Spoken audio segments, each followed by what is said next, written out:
ওই জান্নাত এত দামি, যেই জান্নাতে সবাই যাইতে চায় কিন্তু সবাই যাইতে পারবে না, গোটা কয়েকজন ব্যতীত বাকি সবাই জাহান্নামী হয়ে যাবে। আমার আল্লাহ কই বান্দারে এত দামি জান্নাত, যেই জান্নাতে শিল্পপতি যাইতে চায়, যেই জান্নাতে কোটিপতি যাইতে চায়, যেই জান্নাতে মধ্যবিত্ত যাইতে চায়, যেই জান্নাতে উচ্চ মধ্যবিত্ত যাইতে চায়, যেই জান্নাতে নিম্নবিত্তরা যাইতে চায়, যেই জান্নাতে পীর বুজুর্গরা যাইতে চায়, যেই জান্নাতে আলেম ওলামারা যাইতে চায়, যেই জান্নাতে একজন ব্যবসায়িক যাইতে চায়, যেই জান্নাতে চাকরি করেন না ওই চাকরিজীবী মানুষ যাইতে চায়, যেই জান্নাতে ইঞ্জিনিয়ার যাইতে চায়, যেই জান্নাতে ডক্টররা যাইতে চায়, যেই জান্নাতে আমরা সবাই যাইতে চাই। আল্লাহ কই এত দামি জান্নাত যেইটা সবাই কামনা করে, কিন্তু ওই জান্নাতটা আমি আল্লাহ রেখেছি তোর মায়ের পায়ের নিচে। আরো জোরে কর। তাহলে কি বোঝা গেল? জান্নাতটা একজন সন্তানের জন্য, একজন সন্তানের জন্য জান্নাতের চাইতে দামি হলো তার মা। কথা ঠিক কিনা? না কথাটা বুঝে আইছে না? এত দামি জান্নাত রাখছে কই? মার পায়ের নিচে। আল্লাহ বুঝাই দিলেন যত দামি জান্নাতই হোক তোর জন্য জান্নাতের চাইতে দামি তোর মায়ের খেদমত। জোরে বলি সুবহানাল্লাহ। কিন্তু আসেনি মার খেদমত, আসেনি বাপের খেদমত, নাই তো। দমক দিয়া কথা কই যদি ভারী তার উষ্টাও মারে অনেকে আছে। আল্লাহ মাফ করুক, আমার জানা মতেই আছে হুজুর মানুষ, জানি না সে কি করে হুজুর হইছে, জানি না সে কি করে আলেম হইছে, সে আলেম হওয়ার পরেও সম্পত্তি বন্টন নিয়ে বাপে একটু এদিক সেদিক করছে দেখা আলেম হইয়াও টট্টিটা চিবাদা দিচ্ছে, দুইটা ঘর থেকে টেনে বের করে দিয়েছে। নাউজুবিল্লাহ কইতেন না? সে কোন কোয়ালিটির আলেম? এরপরে দেখেন নিজের সন্তানের সামনে নিজের মাকে ঘর থেকে লাথি মেরে বের করে দিয়ে যা বুন্নি তো যেই দিক দিয়ে পথ দেহস তুই দিক দিয়ে যা। তখন তার ফুতে ছোট মানুষ, ছোট বাচ্চা বাপরে কইতেছে আব্বা সময় কিন্তু আমারও আইব, আজকে তুমি দাদিরে যেইভাবে বের করছো আমিও একদিন তোমার এইভাবে ঘর থেকে বের করব। সাথে সাথে যখন বুঝটা পাওয়া গেছে সন্তান মায়ের পায়ের মধ্যে দুইটা ক্ষমা চাওয়া শুরু করে দিয়েছে, ডাক দিয়া কয় আম্মা গো এই জিনিসটা আমি এতদিন বুঝতাম না, আজকে যখন নিজের সন্তান ভবিষ্যতের কথা স্মরণ করে দিল গো মা, আর জীবনে তোমার সাথে বেয়াদবি করব না, কারণ কামাতা দিন উতদান, যেমন কর্ম তেমন ফল। আজকে আমি আমার মাকে বের করে দিয়েছি, 2 দিন পরে আমাকে আমার সন্তান ঘর থেকে বের করে দিবে। কথা ঠিক কিনা? মায়ের খেদমত দরকার আছে না নাই? বাবার খেদমত দরকার আছে না নাই? ওই মা বাবার খেদমত যদি আমার নবীর মহব্বত নিয়ে আপনি করতে পারেন তাহলে আমার নবী আপনাকে সুপারিশ করে জান্নাতে নিবে। কারণ আমার নবী বলে ওরে দুনিয়ার আমার উম্মত, আমি নবী আমার বাবার চেহারা দেখি নাই রে, আমি গর্ভে থাকতে আমার আব্বা জান দুনিয়ার জমিন থেকে বিদায় হয়ে গেছে, আমি যখন বুঝের হয় নাই ছোট মানুষ শিশু নবী তখনও আমার আম্মা জান দুনিয়ার জমিন থেকে পর্দা করেছেন, আমার আব্বাকেও আমি খেদমতের সুযোগ পাই নাই, আমার আম্মাকেও আমি খেদমতের সুযোগ পাই নাই রে উম্মত।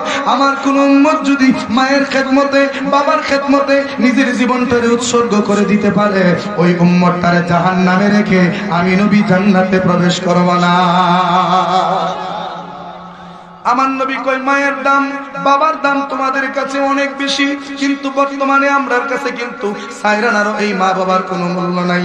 এই মা বাবার আমরা কদর করতে জানি না, মা বাবার আমরা মূল্যায়ন করতে জানি না।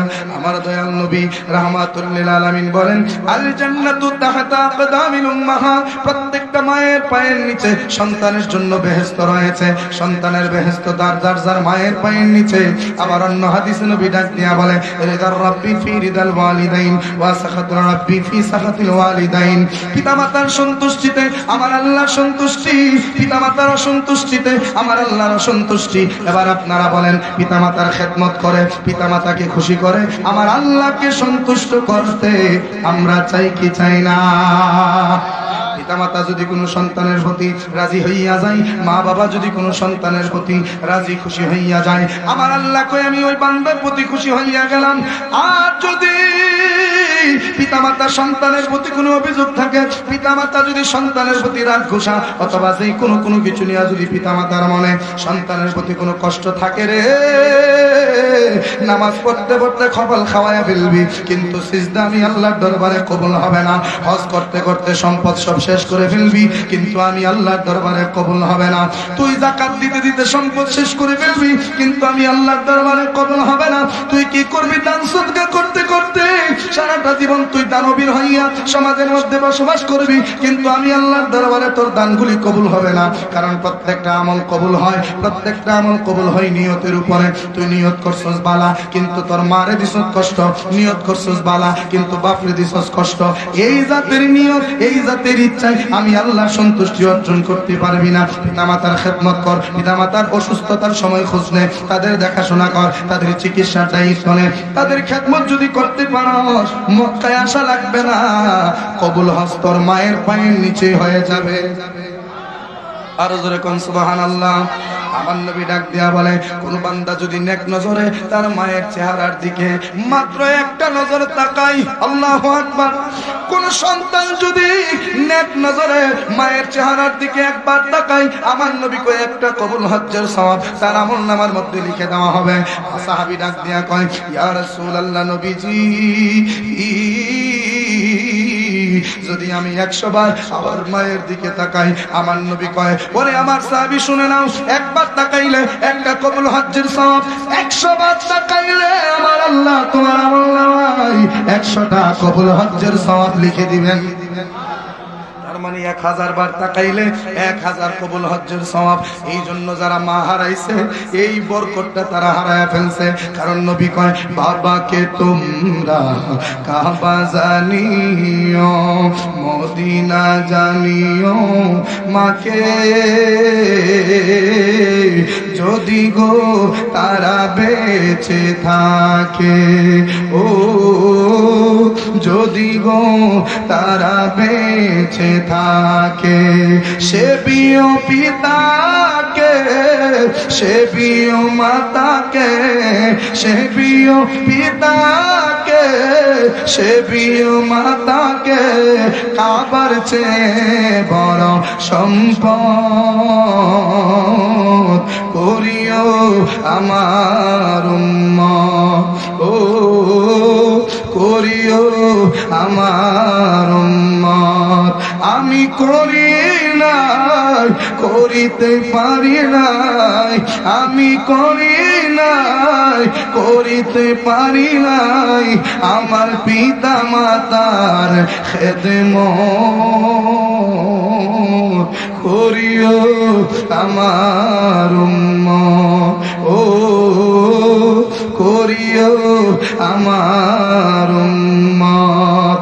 বাবার মুখেতে মায়ের মুখেতে যে তুলে দিবে গো খানা, তাতে খুশি রাব্বানা, ও তাতে খুশি রাব্বানা। বাবার মুখেতে মায়ের মুখেতে যে তুলে দিবে গো খানা, তাতে খুশি রাব্বানা, ও তাতে খুশি রাব্বানা। সে বিও পিতাকে, সে বিও মাতাকে, কাবার চেয়ে বড় সম্পদ করিও আমার উম্মত, ও করিও আমার উম্মত। আওয়াজ করে বলা যাবে কি মারহাবা। মা এমন এক দল, বাবা এমন এক দল, ওরে উম্মতের দল, আমার নবীর উম্মতের দল। আমরা তো বুঝতে পারলাম না। আমার সরাইল সৈয়দটোলা হাফিজ টোলার বাবারা, ও আমার আশিক রাসূল ভাই বাবারা, পিতামাতা কেমন দল এখন কিন্তু বোঝা যাবে না। ওরে বাবা, আমিও কিন্তু তেমন একটা আগে বুঝতাম না, কিন্তু যখন আমি আমার জন্মদাতা বাবাকে হারায়া ফেলছি, যখন আমি আমার বাবাকে হারায়া ফেলছি, বাবার লাশ যখন নিজে দৌত করেছি, বাবার জানাজা যখন নিজে দিয়েছি, কবরের মধ্যে যখন নিজে নাইমা বাবার লাশটারে কবরের মধ্যে শোয়াইছি, বাবারে কলিজাটারে কোনোভাবেই মানানো যায় না। প্রত্যেকটা মুহূর্তে মুহূর্তে নবীর হাদিসের কথা মনে পড়ে, প্রত্যেকটা মুহূর্তে মুহূর্তে বাবার ফজিলতের কথা মনে পড়ে। কিন্তু বাবা এখন আফসোস করলে হবে কি, খেদমত যখন করার কথা ছিল তখন তো হয়তো আমরা করতে পারি নাই। এখন সময় হারাইয়া, সুযোগ হারাইয়া এখন যতই আফসোস করেন, আফসোসের দ্বারা কিন্তু কোনো লাভ হবে না রে বাবা। আমাদের সমাজে এমন অনেক সন্তান আছে যারা মা অসুস্থ কালে মায়ের দেখাশোনা করে না, মা অসুস্থ চিকিৎসার খরচ পাই না, মা মানুষের দ্বারা দ্বারে গিয়া টাকা তুইলা নিজের চিকিৎসা করে, কিন্তু সন্তান ঢাকাতে শিল্পপতি, সন্তান ঢাকাতে কোটিপতি, বড় বড় ব্যবসা তার, কিন্তু মায়ের চিকিৎসার জন্য একটা টাকা মার জন্য পাঠাইতে পারে না, বাবার জন্য পাঠাইতে পারে না। কিন্তু দেখা যায় ওই মা অসুস্থতায় পুষ মায়া মাঘ মায়া এই কনকনে শীতের মধ্যে মা যখন একটা ভালো কম্বল গায়ে দিয়ে শুইতে পারে না, শীতের কারণে মার ঠান্ডা লেগে যায়, কষ্টের কারণে মা বেশি দিন টিকতে পারে না। অতি অল্প দিনের ভিতরেই মা যখন দুনিয়ার জমিন থেকে বিদায় হইয়া যায়, সন্তানের কানে যখন খবরটা পৌঁছাইয়া যায়, তখন সন্তান তার পরিবার লইয়া জানাজা পড়ার জন্য মায়ের বাড়িতে হাজির হইয়া যায়, নিজের গ্রামের বাড়িতে হাজির হইয়া যায়। হাজির হইয়া 2-3 দিনের ছুটি নিয়ে আসে, আইসা মারে জানাজা দেয়, জানাজা দিয়া দাফন করাইয়া 1 কোটি টাকা খরচ করে মা বাবার রুহানির মাগফিরাতের জন্য জিয়াফত করাই। আছে না নাই? জিয়াফত করাই, কোটি টাকা খরচ করে, কি লাভ হবে রে বাবা? কোটি টাকা খরচ করে জিয়াফত করাইয়া এখন জিয়াফত করলে কি হবে আর না করলেই কি হবে? যখন একটা টাকা দিলে মায়ের উপকার হইতো তখন তুমি টাকা দিলা না, যখন মায়ের পয়সার দরকার ছিল তখন মায়ের তুমি পয়সা দিলা না, যখন মায়ের খেদমতের দরকার ছিল তখন খেদমত করলা না। মৃত্যুর পরে তো শত্রু ও শত্রুরে খাওয়ায়, এই কথা ঠিক না? মৃত্যুর পরে সবাই সবাইরে খাওয়ায়, কিন্তু তুমি বাচ্চা থাকতে যে 1 কোটি টাকা খরচ করে তুমি আজকে জিয়াফতের ব্যবস্থা করতেছো, ওই 1 কোটি থেকে তুমি 100টা ভাগ করে 1 ভাগ যে 1 লক্ষ টাকা, ওই 1 লক্ষ টাকাকে আরো 100টা ভাগ করে 1000 টাকা মাত্র, 1000 টাকা মাত্র মায়ের হাতের মধ্যে দিয়া যদি কইতাম মা কিছু দিতে পারি নাই, 1000 টাকা দিছি তুমি ওষুধ কিনা খাইও, মা তোমার 1000 টাকা দিছি তুমি তোমার নিজের খেয়াল রাখো গো মা। আর টাকা দেন বা না দেন, যদি নিজে মায়ের খেদমতটা করতে পারতেন, কোটি টাকা খরচের চাইতে সন্তান মায়ের পাশে থাকলে মা বেশি খুশি হয়। কথা ঠিক কিনা কন? সব সব দুনিয়ার সব মা একজাত, দুনিয়ার সব মা একজাত একজাত। আপনি বিবির জন্য, আপনি বিবির জন্য আপনি কি করলেন? স্বর্ণের অলংকার কিনলেন, সন্তান বিদেশ থেকে বাড়িতে আসবে, মার কাছে ফোন দিল, আম্মা আমি তো বাড়িতে আসব, তোমার কিছু লাগবে নি? মা কই পুত্রে 10 মাস 10 দিন তোরে পেটে ধারণ করছিলাম রে সন্তান, 25 বছর বয়সে তুই বিদেশ চলে গেলি, 5টা বছর হয়ে গেল তোর হাতের ছোঁয়া আমি পাই না, 5টা বছর হইয়া গেল সরাসরি তোরে আমি চোখে দেখি না। ওরে পুত কিচ্ছু লাগবে না, কিচ্ছু লাগবে না, তুই কোন রকম সুস্থ মতে আমি মায়ের কোলে ফিরে আই। কথা ঠিক কিনা কন? পুত্রে সুস্থ মতে আমি মায়ের কোলে ফিরে আই। আর বিবির কাছে যখন ফোন দিব, বিবি ডাক দিয়া কয় তুমি 5 বছর পরে আইবা, কি তা আনন লাগবো? আমার কি কয়দিন লাগবো? এই আমার কি কয়দিন লাগবো? তুমি কি টানবো তুমি লইও, খালি তাইলে খবর আছে। তুমি আমার জন্য 2 ভরি স্বর্ণ আনবা, ওই দেশের কাপড় আনবা। কত ধরনের আবদার গুলা কইরা স্বামীর কাছে আবদার গুলা পাঠাই, স্বামী সবগুলা আবদার পূরণ করে স্ত্রীর জন্য এই সব কিছু নিয়ে আসে, মায়ের জন্য কিচ্ছুই আনে না দেখা যায়। কিন্তু বাবা ওইখান থেকে মায়ের জন্য অন্তত একটা নামাজের বিছানা দিলেই মা খুশি। কথা ঠিক কিনা? আমি নিজে দেখছি, নিজে আমার চাচাতো ভাইয়েরা বিদেশ থাকে, এরা যখন বাড়িতে মাল লাগে এত কিছু আনে না, কি কি আনে? নামাজের বিছানা, একটা তসবিহ পড়া, তারপরে একটা মিসওয়াক, আর একটা কি হিজাব, তারপরে হিজাব, এই কয়েকটা জিনিস মায়ের জন্য আনে। মা কত খুশি, আমার পুত্রে যে এটা দিছে এটা কুটিটি হার মা। কথা ঠিক কিনা? কিন্তু বউরে এইটুকু দিয়েন, মারে যদ্দুর দিছেন উদ্দুর বউরে দিয়া দিকেন খাডো, এই দিন রাইতে আর ঘুমাইতে দেন না। কথা ঠিক কিনা? কইব নামাজের বিছনা কি মুড়ো পাওয়া যায় না? সরেল বাজার ইত্যাদি আছে, ইত্যাদি তো ইয়ানে আছে, বিদেশ থেকে আনবার কি দরকার আছে? মাহফিল থেকে যাওয়ার সময় অনেক সময় মায়ের জন্য কিছু নিয়ে যাওয়ার চেষ্টা করি, সকল সময় পারি না, অন্তত তাবারকটা হইলেও নিয়ে যায়। মায়ের হাতে দিলে দেখি কোটি টাকা দিলেও এতটা খুশি হয় না, এই তাবারকের প্যাকেটটা দিলে যতটা খুশি হয়। এই শীতের দিন নিজের জন্য শীতের জামা কিনলেন, নিজের জন্য কত ধরনের পোশাক আশাক কিনলে শীতকে আপনি কন্ট্রোল করতেছেন, কিন্তু মা গত 3 বছর আগের সেই সুইটারটা দিয়া কখনো চালাইতেছে। কথা ঠিক কিনা? বেশি না, মায়ের জন্য কম দামি 100 টাকা দিয়ে আপনি একটা হাত লম্বা একটা গেঞ্জি, শীত মানে এরকম কিছু একটা নিয়ে মায়ের হাতে দিয়ে দিচ্ছেন। বা এটা দরকার নাই, একটা মাথার টুপি আছে না, ওই যে মাংকি টুপি কয় এটা, যারা আমরা মাংকি টুপি করি, এরকম একটা মাংকি টুপি, কান মাথা সহজে ঘুরে গলা সহ এরকম একটা টুপি 50 টাকা কিনা মার হাতে দিয়ে দিচ্ছেন। কোটি টাকা দেওয়ার চাইতে এটা দিলে আরো বেশি খুশি। কথা ঠিক কিনা? মারে খুশি করতে বেশি কিচ্ছু লাগে না, কিন্তু বউয়ের মন রাখতে গেলে শরীরের রক্ত ফানি করে লাইলেও তো হইছে না। কথা ঠিক কিনা? গন একটা কালাম আছে, এই কালামটা গাইলে আপনারা অনেকে কইবেন গান গাইতেছে, কিন্তু কালামটার ভিতরে আল্লাহ সবকিছু মানে শায়েরে সবকিছু ঢুকাই দিয়েছে। তোরা আই গো সখীগণ বিনামূল্যে খরিদ করো পঞ্চরসের ধন, তোরা আই গো সখীগণ, তোরা আই গো সখীগণ বিনামূল্যে খরিদ করো পঞ্চরসের ধন, তোরা আই গো সখীগণ। ওরে শাশুড়ি ননদি জাল তারা 3 জন, হাইরে তাহাতে চিনিয়া লইও হায়ারি বসন, তোরা আই গো সখীগণ। মারহাবা কোন আবার কইন না যে গান গাইছে, এটা মানাটা বুঝেন। তোরা আই গো সখীগণ, এই তোরা আই, বিনামূল্যে খরিদ কর পঞ্চরসের ধন। বিনামূল্যে খরিদ কর পঞ্চরস মানে কি? 5 ওয়াক্ত নামাজের শাহ। শাশুড়ি ননদি জাল তারা 3 জন। নারে তাকবীর, নারে রিসালাত, নারে গাউসিয়া। মুফতি সাহেবের আগমন, আমার শাহিন ভাইয়ের আগমন, এই মাহফিলের পক্ষ থেকে নারে তাকবীর, নারে রিসালাত, সবাই বলি মারহাবা। আমার প্রিয় ভাই শাহিন ভাই চলে আসছে, আপনারা খুশি না বেজার? যেরকম খুশি না বেজার? আমার এটা তো বরাক বাস, ইলার তেল মেহি বাস। কথা ঠিক কিনা?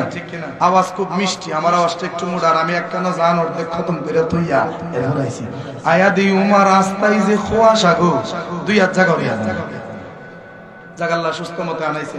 আপনারা আলহামদুলিল্লাহ কোন, আমিও কইলাম আলহামদুলিল্লাহ। কথাটা আমি শেষ করে দিচ্ছি। হ্যাঁ ভাই আসছে, আমি আমার কথা গুছিয়ে ফেলতেছি। বলছে বিনামূল্যে খরিদ করো পঞ্চরসের ধন, তোরা আই গো সখীগণ। এরপরে কইছে শাশুড়ি ননদি জাল তারা কয়জন? 3 জন। তাহাতে চিন্নালয় হায়ার বসন। কিসের বসন? হায়ার বসন। তাদের মধ্যে কিসের হায়া বা কি কি 3টা জিনিস তাদের কাছ থেকে শিখবো? শাশুড়ি, ননদ, জাল, 3 জনের মধ্যে 3টা মন্দ অভ্যাস আছে, এই অভ্যাসটা ত্যাগ করার কথা বলছে। এই গানের লেখক হচ্ছে শেখ ভানু শাহ। মারহাবা কোন। যেই বানু শাহ ছিল দান ব্যাপারী, সৈয়দ মিরান সাদ্দাত তারির ফয়েজ পাইয়া হয়ে গেছে আল্লাহর ওলি। এই বানু শাহর কালাম, আমরা একটা কালাম লিখলে, একটা কবিতা লিখলে প্রাইমারি স্কুলে চান্স পাইতো না। বানু শাহর মতো মূর্খ বেড়া এই কালাম লিখছে, যেই কালাম বিশ্ববিদ্যালয়ে চান্স পাইছে। ওই যে 9 দরজা কইরা বন্ধ, লয়রে ফুলের গন্ধ, অন্তরে জফিও বন্ধের নামরে, রে ভ্রমরা নিশীতে যায় ফুলের বনে। যেরকম মারহাবা। ওই বানু শাহ বলতেছে শাশুড়ি ননদি জাল এই 3 জনের থেকে হায়ার বসন তোমরা শিখো। শাশুড়ি যেই মানুষটা, ওই মানুষটার মধ্যে যেই হায়াটা বা যে হায়াটা তার কাছ থেকে শিখবা, যে মন্দ স্বভাবটা তার মধ্যে আছে সেটার নাম হচ্ছে অহংকার।